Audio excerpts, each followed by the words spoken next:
Loan लेना आज के समय में आम बात है। कोई घर खरीदने के लिए होम लोन लेता है, कोई कार के लिए ऑटो लोन और कोई अपनी जरूरतों के लिए पर्सनल लोन। लेकिन सोचिए, अगर लोन लेने वाले की अचानक मौत हो जाए तो क्या होता है? क्या परिवार को बाकी लोन चुकाना पड़ता है या बैंक खुद उसे माफ कर देता है? यहां जानिए अलग अलग लोन के केस में क्या है नियम और किसे उठानी पड़ती है जिम्मेदारी। पर्सनल लोन को अनसिक्योर्ड लोन कहा जाता है क्योंकि इसमें कोई गारंटी या संपत्ति गिरवी नहीं रखनी होती। अगर लोन लेने वाले की मौत हो जाए तो बैंक परिवार से रकम वसूल नहीं कर सकता।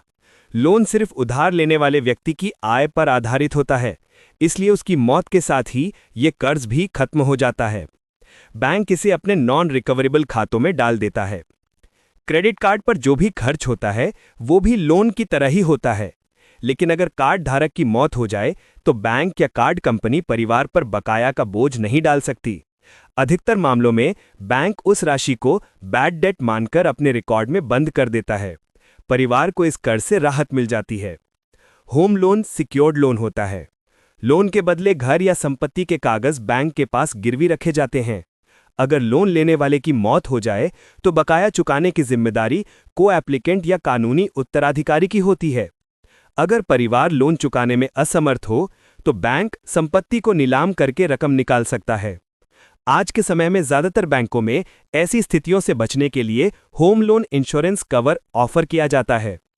अगर उधारकर्ता ने होम लोन इंश्योरेंस लिया है तो उसकी मौत के बाद लोन का बकाया इंश्योरेंस कंपनी देती है और घर परिवार के पास सुरक्षित रहता है।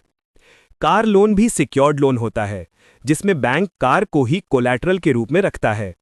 अगर लोन लेने वाले की मौत हो जाए और परिवार किस्तें ना चुका पाए तो बैंक कार को जब्त कर लेता है।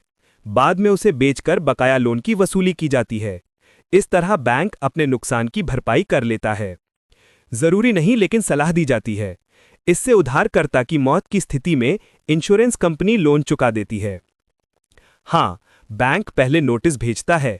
अगर परिवार लोन नहीं चुका पाता तभी बैंक कार या संपत्ति को जब्त करता है।